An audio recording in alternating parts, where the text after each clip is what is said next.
நான் லைஃப்பில் ஃபஸ்ட்டு படித்த நான் ஃபிக்ஷன் புக் எதுன்னு பார்த்தோம்னா இந்த புக் தான். என் லைஃப்லேயே நிறைய இடத்துல ஒரு லைஃப் சேஞ்சிங் மூமெண்ட்னு சொல்லுவாங்க பார்த்தீங்களா, அது கொண்டு வந்திருக்கு. நான் இது வந்து காலேஜ் படிக்க ஆரம்பிச்சதுக்கப்புறம் தான் எனக்கு புக் படிக்க நிறைய இன்ட்ரெஸ்ட் வந்துச்சு. அண்டு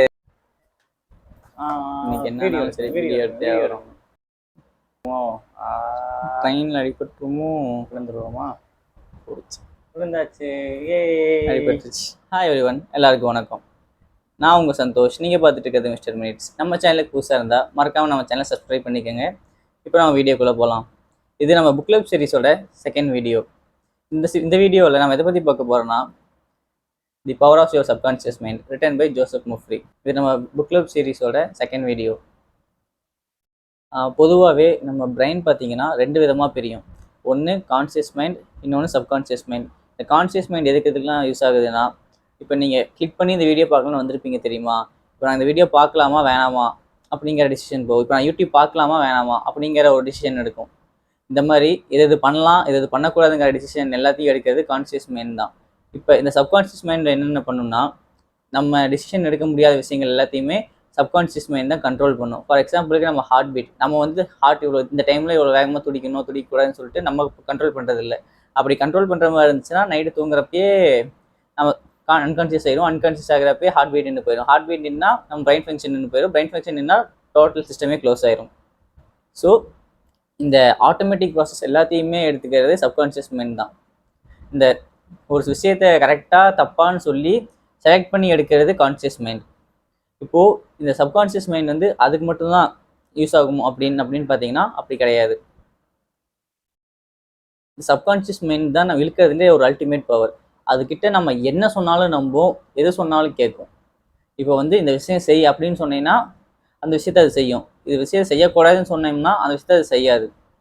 இது சப்கான்ஷியஸ் மைண்டோட ட்ராபேக் என்னென்னா, நம்ம பாசிட்டிவாக சொல்கிறத விட நெகட்டிவாக சொல்கிறதுக்கு எஃபெக்ட் அதிகம். இப்போது நீங்கள் காலையில் எழுந்திரிச்சு நடந்து போகிறப்போ கட்டிலையோ இல்லை கதவுலையோ எங்கேயாச்சும் அடிச்சுக்கிட்டீங்க. அப்போ வந்து நீங்கள் நாளே நமக்கு விளங்காது அப்படி அந்த மாதிரி நீங்கள் நினச்சிங்கன்னா உங்கள் நாள் அப்படியே தான் போகும். ஏன்னா நீங்கள் காலையிலேயே உங்கள் மைண்டுக்காக செட் பண்ணிட்டீங்க, நாள் இப்படி தான் போகுது அப்படின்னு சொல்லிட்டு நீங்கள் காலையிலேயே உங்கள் மைண்டுக்கு செட் பண்ணிட்டீங்க.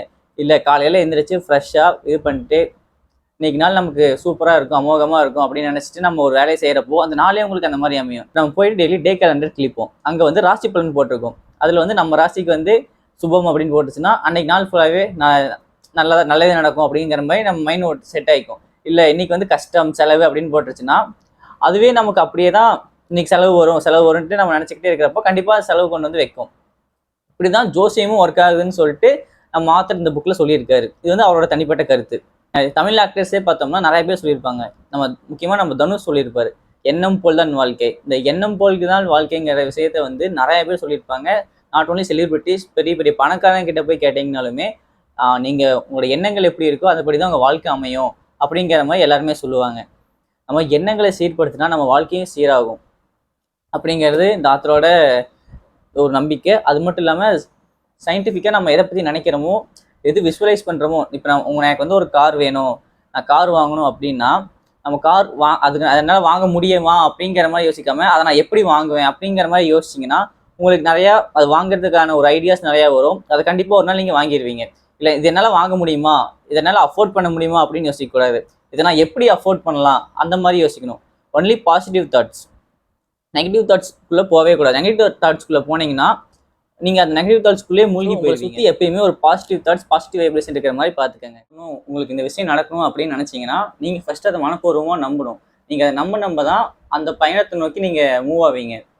ஃபார் எக்ஸாம்பிளுக்கு பார்த்தோம்னா, இப்போ நான் வந்து இந்த வீடியோவுக்கு வந்து ஒரு 1 மில்லியன் லைக் அப்படி எனக்கு கிடைக்கணும் அப்படின்னு நான் சொல்லிட்டு நானே நம்பினேன்னா, இதுக்கு எனக்கு கிடைக்கும் அப்படின்னு சொல்லிட்டு நான் மனப்பூர்வமாக நம்பினேன்னா, திருப்பி நான் இந்த வீடியோவில் நான் எந்தளவுக்கு எஃபோர்ட் போட்டு பண்ண முடியுங்கிற இதுக்கு நான் என்னையே புஷ் பண்ணுவேன். அந்த 1 மில்லியன் லைக் எனக்கு வரணும்னா அதுக்கு நான் எந்தளவுக்கு எஃபோர்ட் போடணுங்கிறத நோக்கி நான் என்னையே புஷ் பண்ணுவேன். ஸோ ஃபஸ்ட்டு நீங்கள் உங்களுக்கு ஒரு விஷயம் நடக்கணும்னா அதை நீங்கள் நம்பணும். நம்பிக்கை தான் இருக்கிறதுலே ஒரு பயங்கரமான வெப்பன். அது நீங்கள் எப்படி பாசிட்டிவாக யூஸ் பண்ணுறீங்களா இல்லை நெகட்டிவாக யூஸ் பண்ணுறீங்களாங்கிறது உங்களை பொறுத்து தான். இப்போ வந்து ஒருத்தவங்க வந்து இந்த கோயிலில் போய் நான் மொட்டை அடித்து கெடா வெட்டினா எனக்கு வந்து இந்த விஷயம் நடக்கும் அப்படின்னு சொல்லிட்டு அவங்க நம்பினாங்கன்னா அவங்கள வந்து இதெல்லாம் இன்னும் இந்த காலத்து நம்பாதீங்க அப்படின்னு சொல்லிட்டு அவங்கள நெகட்டிவாக புஷ் பண்ணாதீங்க. ஏன்னா அவங்கள பொறுத்த வரைக்கும் அது அவங்களோட நம்பிக்கை. அதுபடி அவங்க குடும்பம் நல்லா இருக்கும் அப்படின்னு சொல்லிட்டு அவங்க நம்புகிறாங்க. ஸோ அதை வந்து அதை நீங்கள் கெடுக்க வேணாம். அது வந்து அவங்க ஒரு செட் ஆஃப் நம்பிக்கை. இப்போ நீங்க வந்து எப்படி உங்களை நம்புறீங்களோ அந்த மாதிரி அவங்க அந்த கடவுளை நம்புறாங்க. கடவுள் நம்பி கடவுள் நம்ம கொடுக்குறாரு அப்படின்னு சொல்லிட்டு அவங்க அதை மனப்பூர்வமாக நம்புறாங்க. ஸோ அந்த விஷயங்களை நம்ம டிஸ்டர்ப் பண்ணக்கூடாது. அது அவங்களோட பிலீஃப். ஸோ அவங்க நம்புறாங்க. அதே மாதிரி அவங்க நம்ப தான் அது அவங்களுக்கு நடக்குது. இந்த புக்ல மெயினா எதை பத்தி சொல்லியிருக்காங்கன்னா விசுவலைஸ் பண்றது. உங்களுக்கு ஒரு விஷயம் நடக்கணும்னா அது ஆல்ரெடி நடந்துட்டு இருக்கிற மாதிரி எப்படி நடக்குதுங்கிற மாதிரி நீங்களே அதை உங்களுக்கு நீங்களே அதை விசுவலைஸ் பண்ணிக்கணும்.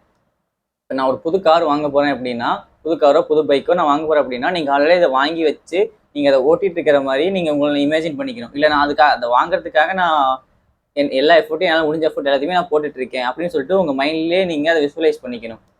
நீங்க விசுவலைசேஷன் பண்றப்போ அதை நீங்க எக்ஸ்பீரியன்ஸ் பண்றீங்க. எக்ஸ்பீரியன்ஸ் பண்றப்போ அதை நான் கண்டிப்பா நான் வாங்கி ஆகணுங்கிற ஒரு வில் பவரும் உங்களுக்கு ஆட்டோமேட்டிக்கா டெவலப் ஆகுது. இது விசுவலைசேஷன் மெத்தட் வந்து சயின்டிஃபிக்கா உங்களுக்கு வந்து ஒரு சில விஷயங்கள்ல வந்து டவுட் இருக்கு.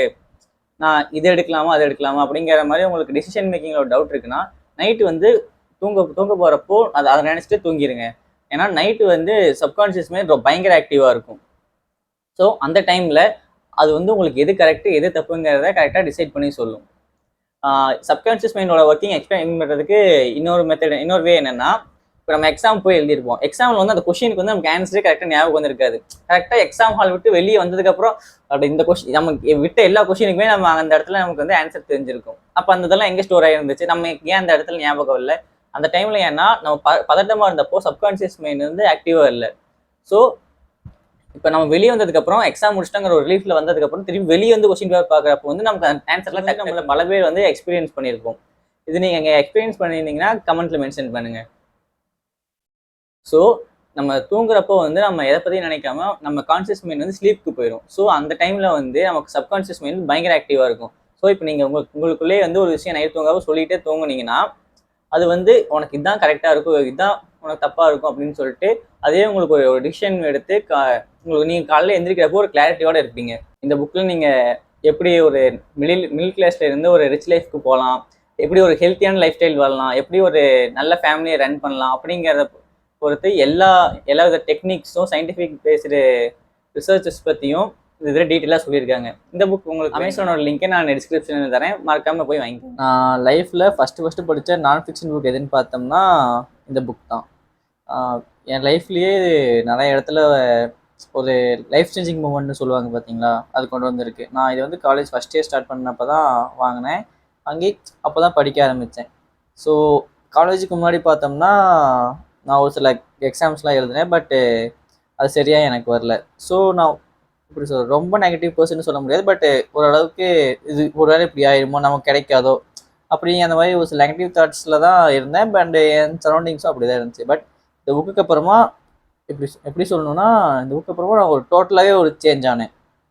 என்னோடய மைண்ட் செட்டில் இருந்து என்னோடய திங்கிங்லேருந்து எல்லாமே சேஞ்ச் ஆச்சு.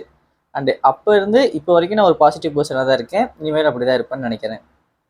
நீங்கள் உங்கள் லைஃப்பை மாற்றணும்னு நினச்சிங்கன்னா இந்த புக்கை நான் 100% உங்களுக்கு ரெக்கமெண்ட் பண்ணுவேன். இல்லை உங்களை சுற்றி நெகட்டிவ் பீப்புள் யாராச்சும் இருக்காங்க, அவங்கள பாசிட்டிவாக மாற்றணும்னு நினச்சிங்கனாலுமே நீங்கள் இந்த புக்கை அவங்களுக்கு கிஃப்ட் பண்ணலாம்.